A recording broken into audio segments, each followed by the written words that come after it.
What's the emergency? 119? Ambulance, late at a glance, but always on time. That's Pan Amsterdam, the East Coast trumpet player, rapper, and bandleader, formerly known as Leron Thomas. We found Leron in France, where he was touring with Iggy Pop. Iggy's been a big supporter of Pan Amsterdam, and Leron has paid it back by leading Iggy's touring band. So what's it like for a jazz trumpet player working for the godfather of punk? I'm really thankful, man. I'm just kind of pinching myself every time I'm working with him, you know. And he's been very supportive of your stuff. So how did that all come about? Well, it started with he heard about me through the guy from, or not guy, a good friend from the New York Times, Ben Ratliff. Oh, yeah. And Ben introduced him to a project I was working on called Pan Amsterdam. Right. And then from there, he was a big fan of that. But then he started to realize that I had other, talents and, ventures and different types of music I was in and all kinds of stuff like this. And so that's how the Free album came about. Okay. Right. Yeah. And so like after I did all of that, it just kind of dawned on me to try and use him for some of my stuff, and he ended up doing a couple of things for me. So yeah, and it's just kind of been this mutual relationship of just kind of bouncing ideas off of each other back and forth. Cool, cool. Yeah, Yeah, 'cause I've seen Iggy quite a few times over the years, but I don't think I've ever seen him with a horn section. yeah, yeah. I mean, I think what he was going for there was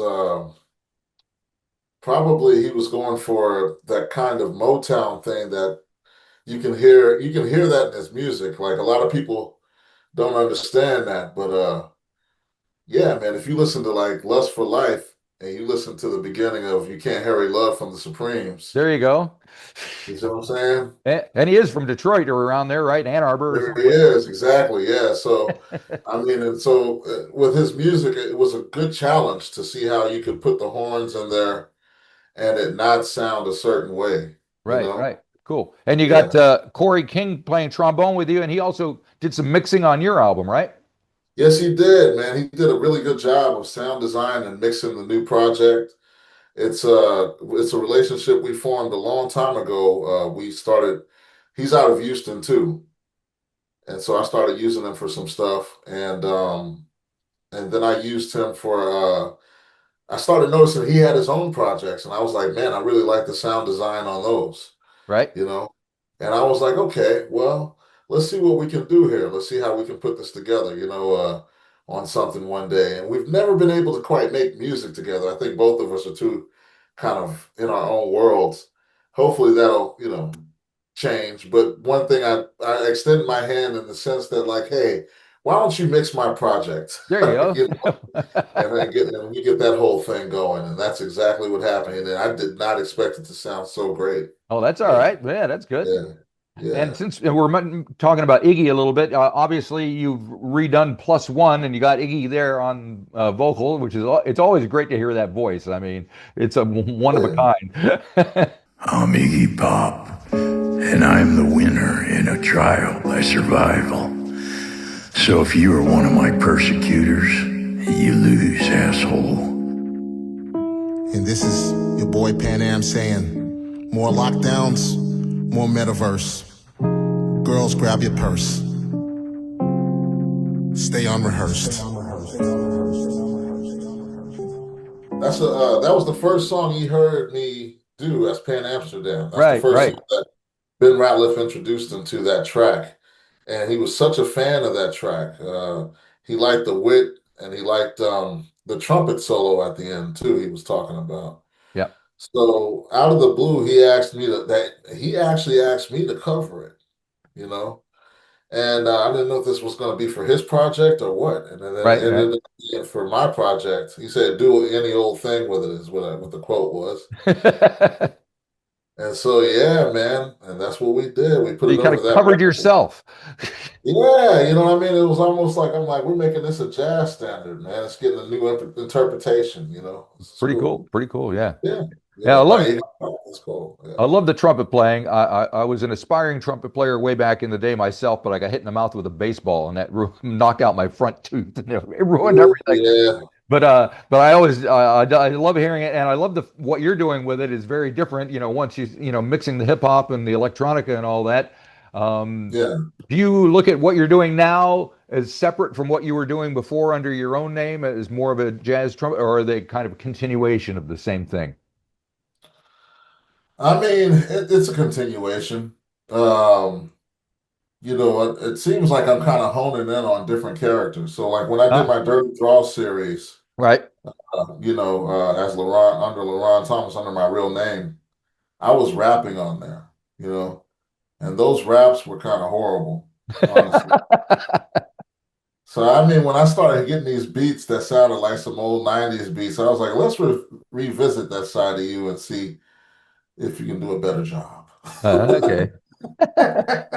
'Cause, and then let's really hone in on this, Right, and that's what I did, man. I just sat there and honed in on it, and through that, I started listening to different beat makers make a lot of different type of sound textures that I found interesting that I could experiment with, and it also, in turn, helped me with my compositions, you right. know, and I was able to, hear a bit wider, you Gotcha. know.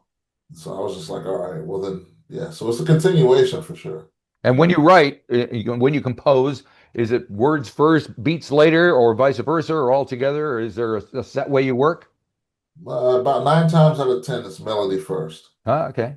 Yes, melody first, and then you find out the chord changes, and then you find out, what this thing is saying in words, if there are any, you know. And you try not to force too much. If it's not working, it's not working. Gotcha. Yeah. Okay. Yeah, but there's times where you do have to kind of twist your own arm too. Fair enough. Somebody's got to It's do weird. It's it. weird. But yeah, 9 times out of 10 is melody first. Yeah. Uh-huh. I think Now, it's because I play trumpet. right. Yeah, yeah, that would do it. That'll do it. When in Yeah, doubt, yeah, let her yeah. blow. Let her blow. Exactly. Fantastic. Now, one name that kind of popped up in my mind, and I noticed in a couple others, is Bowie. On a there's, I mean, the track, the album opens with "Day In Day Out," and there was a Bowie song of the same title from back in the '80s, and Right. uh, "Nice Town" has a kind of Bowie vibe to it as well. So I wonder if that's been brought to your attention before, and if you have any comments about that. Nice town, nice town, nice town, nice town, nice town, nice town. Oh, how I enjoy the summer rain, my porch and my cold lemonade. Well, yeah, I mean, definitely, man, I'm really influenced by Bowie for Oh, okay. sure. Yeah. Yeah, yeah, definitely. It's almost surreal. That's another reason why it's so surreal that I'm working with Iggy. That's true. Yeah, there you go. Yeah, they influenced each other, That is and a fact. yeah, and you're just kind of hearing the influences kind of work on you, and then all of a sudden you're kind of drawn into the Stooges days, Right, right. Yeah. and playing that repertoire, and I don't know, man. I think that like I think you're spot on, man. Bowie Uh-huh. is definitely one of my main influences. Yeah. Nice Town, when you listen to it, yeah, I'm coming out of there. Now that I think about it, day in, day out, it's interesting because yeah, the title's that, you're right, and then at the same time, the other joke was my life is Swedish magazines. Right. So that's Iggy Pop's 5'1" lyric turned around. Ah, okay. And it was I wish life could be Swedish magazines. Yep, Yeah, yep, yep. yeah. Yeah. So yeah, he picked up on that quick. He talked about it on BBC Six like that's my shit. Yep, yep, yep. There you go. Yeah. Yeah, yeah, yeah.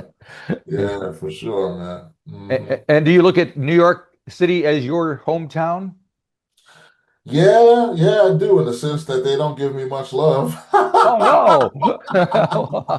What do you mean by that? Well, just probably you can't be a prophet in your own hometown. You know what I'm saying? Yeah, I still love that city. I love to live there because of the ambition and the different type of ideas that take out to go to that city. You know, all the people with the ambition and ideas. They tend to want to go there. I don't yeah, know if that's a chakra, if that city's a chakra on the Earth's, in the Earth's makeup or what, you know. But a lot of people go to New York, yeah. and so I kind of like to get to see every fall when the students come in, and they have their new ideas and they hit the jam sessions. You can kind of point out a few that are going to be special. Some of them are going to be more traditional. Some of them you're like, man, I wonder what would happen if he was dealing with Ableton or if he was dealing with a synthesizer. What's Yep. this guy going to do? And yeah, I love that about the city. I love its desperation, and I love its hope. That city, as doomed as it comes off, there's a lot of hope in that city too. It's I very love resilient. It keeps coming back. it. Keeps coming back. It's They write always it got off its all the own. time, you know? Yeah, yeah. It's always got its own, stuff. Yep. It's either going to be, this time it's overpriced. You Right. know, Yep. Well, the same it's here. I always don't know if you've ever something. been to New Yeah. Zealand, but it's outrageously overpriced here in Auckland as well. Oh, And really? oh yeah. So, but if you're American, it's not bad because the exchange rate is nice. But if you're living here, it's brutal. Oh, wow. Have you Yeah, ever no, been down to these parts? I've definitely been to Australia, not New Zealand. Okay. All right. Uh, I want to get over to New Zealand though. I know a couple of people out there, uh, or a couple of people that are from there, I should say, Right. and especially Flight of the Conchords. Oh yeah, there you go. I think one of them has a new album coming out in just a few. Brett, I think, is got one. Mackenzie is due or something. But yeah, Oh, it's a great musical scene here. All sorts of stuff is always happening. But it's like what you say with your New York thing. Oftentimes they have to go elsewhere in order to get the recognition and then come back here after that. Because yeah, this there's is the something way it about goes. just the hometown thing. Yeah, it's just the way it goes. You're the son of Jarrell, and that's kryptonite. You Exactly. know? And Yeah, one track I wanted to touch on was Children of Bear Creek, because it's a little more yeah. pastoral sounding and a little different than some of the other stuff that's on the record. What can you tell me about how that came together? And made to seek flatteries for the pilgrims that hate gain. All segue into my popcorn, at least for the day. It's definitely it was actually a jazz composition I had originally. Okay. Had the lyrics to it. And it's one of my earlier compositions. I wrote that song back in my early 20s. Oh, crikey. Yeah, yeah, yeah. I wrote that back in my early 20s, and I remember not knowing what to do with it because compositionally it was great, but improvisationally, like I just didn't understand where I wanted to go with it on the horn. Right. So then, I just let it stick with me, stay with me, and over the years, I started learning how to use different instrumentations. And I had this band out of France that actually is the Free Band, the band for Iggy, Right. but they were originally working with me. Uh-huh. And yeah, man, I just decided to run this chart by them. And then when I heard what they did with it was really beautiful. And then that's when I started to put lyrics to it. And then when I thought about the lyrics, if you want to go into the lyrical side of it, I was thinking about many things at that time. I was thinking about capitalism. Right. I was thinking about all the isms and why they're necessary. I'm just like, at the end of the day, we're gonna die. Yep. So why are we giving each other so much grief? You Yep. know? You Yes. know, like Well, we're that's the all whole gonna. thing with like the Middle East and all that, and people are taking sides and going whether pro-Palestinian or Israel. It's like, why don't they just stop bombing each other? It doesn't matter, you know. Then Yeah, yeah. We gotta that's cut the easy all part. this. Why? Yeah, it's just like, but at the same time, you got to also understand that these things, that there are things that are necessary that we don't understand as a That's true. species. Yeah, I mean, it's we see things always, births and rebirths and deaths and all kinds of aspects of nature and in the universe. yeah, And some of them even look hostile. Some of them look peaceful. Some of them look clever and cunning and cold. And yet we don't understand, all these things, but we somehow embody all of those things, as a species. So, who knows? You know what I mean? And I think that's what that song was, just asking questions, really. Like, uh-huh. you, you talk about corn and how the Native Americans used corn, and they got they preserved fish Yeah, and things like this, and the Pilgrims learned how to survive the winter in America through the Native Americans. yep. Yet at the end of the day, we're eating popcorn. There you go. Yeah, watching Last of the Mohicans. So it's something, man. That The is something. irony of such. Yeah. Yeah. Now, you mentioned improvisation a little while along the way there. I'm curious as to how these things translate when you do your own shows live. Do you use these tracks as a jumping off point, or do you stay fairly kind of loyal to what you laid down? How does it work for you? Yeah, I take liberty on the trumpet live. Good. Yeah, yeah, yeah, yeah, because that's I'm still a student, man. I'm still like learning. I mean, as much as I can play for sure. Yes, you But can. I mean like that, but we never arrive, do we? You know what I'm saying? Hmm. And so I just kind of use these platforms to to better my understanding without any serious interaction. In ensemble, usually there's a lot of interaction. Yep. You play with a backing track, there's no interaction. So you have to create more tension and release. You have to use more of your imagination. You Right. know what I'm saying? And Yep. so it Yep. doesn't Yep. become too stale and boring for yourself. Yeah. And I would like to see how I go back to that with a live setting, Right. with doing this for a while. Right. I'm very curious. Yeah. Yeah. And how much does technology kind of dictate how you approach making your music these days? Not 50-50. I mean, like, most times when I write, I'm more of a Quincy Jones person. I write, Okay. pen to paper. Right. And then I move that around. So sometimes I'll go to a studio and I'll work with an engineer. Sometimes I'll go to a studio, work with a full band. Sometimes I'll go to the studio and it'll just be me, just kind of messing around with horn layers and the different textures you can get off the trumpet. You know what I mean? Yep. What might come out compositionally from that? Right. Yeah. So it varies. Yeah, Okay. it definitely varies. Yeah, All right. Yeah, and I yeah, noticed you made a nice little reference to the Five Stair Steps, Ooh Child on the album. And it's a record that came out, I think, probably around 1970-ish or so, which was probably before your time. So, which means yeah. you've obviously done some research and some digging around in the background. How much of that do you do? Do you go back and kind of search out stuff and find things that to latch onto?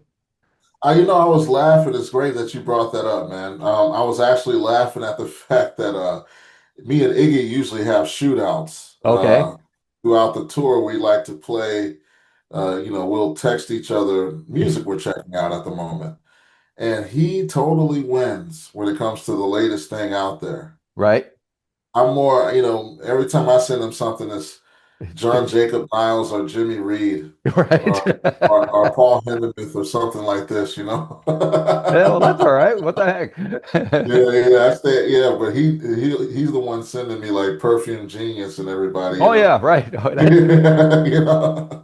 somehow Yeah, Iggy Paris, listening to Paris, Perfume Texas. Genius, I've never even considered that. Now I have to, it changes everything. Yeah, yeah, he checks out Paris, Texas. He introduced me to them. Yeah. He introduced me to The Armed. He introduced me to Proto Martyr. There's so much stuff that he's introduced me to. But yeah, me, I just keep digging into the Lightning Hopkins and Yeah. yeah, I'm just yeah, Man, oh man. yeah.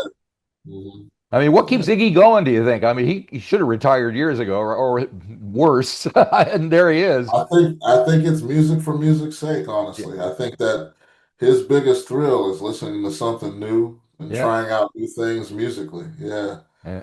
That's the currency that I know we deal on, Right.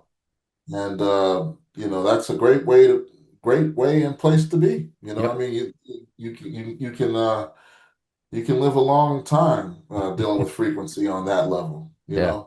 Yeah, for sure. Frequency is a real thing. Yep. Well, there's quite a few older guys and gals who are in their 80s now and still making music. Pretty And they're inspiring. hip. Yeah. Yeah, they're hipper than any of these young guys that are like, you listen to these bands now, man. You're like, okay, you got 2 years, Right. Man, oh You man. know, yeah, these guys, you don't know what they're gonna do next. I mean, even with Iggy, you don't know what he's gonna do That next. is a fact. Yeah, I mean, that's the way to be, man. I think. Yeah, but you have the information age now, and so people are more stat driven, and that means things get a little bit more. Even with AI, I'm just laughing at how people use AI for only vintage. Have you Right? noticed? No. I mean, there's these new artists that are coming about that are doing great on Spotify that are AI, you know? Oh, I read that there was like some AI generated band or people were, Yeah, and I'm like, oh yeah, my God. I just saw one the other day, my lady went ahead and showed me some a band like this, and I was listening to the music and I was like, well, it sounds vintage. Yeah. Yep. It just sounds like something that should have been in like 1970, but it didn't happen. Right. To me, that's not creative. No, no, that it seems, Yeah, yeah, but yeah. you got to wonder how that, if you're somebody who's 20 years old and you're into vintage sound, you wouldn't know the difference, You kind wouldn't of, know the difference. Well, that's the thing that the ear nowadays does like vintage. yep, You'll listen to a lot of youngsters, man, and they want to feel like they're in Woodstock 1969, man. yeah, that's true. 70 or whatever, whatever year that was, I forget. But It yeah, was 69. it was 69. Okay, yeah, there you go. So, that's that's what they want, man. They want to feel like, and I think it's because humanity just feels like so much is written on the wall that they don't have that kind of freedom that those young, older generations had. Yeah, They can't they can't fuck it up like that hard. yeah, The things are more policed. There's you got to watch what you say. It's more woke culture now, and there's a lot of things that makes the human spirit feel binded to the point where, yeah, they start looking back and like that's the good old days instead of looking forward and trying to be radical in their understanding of how frequency can explain the feeling that they feel right now. But maybe that is what it is the vintage thing. I don't know. yeah. Maybe that is a rebellious thing to do. I Yep. don't know. I I don't don't know. know. And are you thinking Yeah, ahead to what you're going to do next? yeah. I'm just gonna keep plugging away. Right now I'm just listening to a couple of my friends. One of my friends, Taylor Lee Martian. I always call him Mr. Shen. Uh, Yeah, man, Respect. he sent me some new Sonic stuff, some sounds that I was just like, yeah, where can I go with this, Right? So yeah, I'm just plugging away as usual. Very cool. Very cool. Listening to the album I just put out, I still like the way Corey, man, I'm just like, damn, that shit sounds good, Well, that's good to hear. Yeah. It's definitely my favorite album. Usually I'm moving on to the next thing so quick. But I've just found myself in a hotel room. I don't care how egotistical this sounds, but yeah, I'm just sitting there listening to the album. Yeah. If you enjoyed this episode of the 13th Floor's Music Talk series, please be sure to subscribe to the website or to the YouTube channel. Follow us on Facebook or Instagram and wherever you find your podcasts. There's a whole lot more to discover.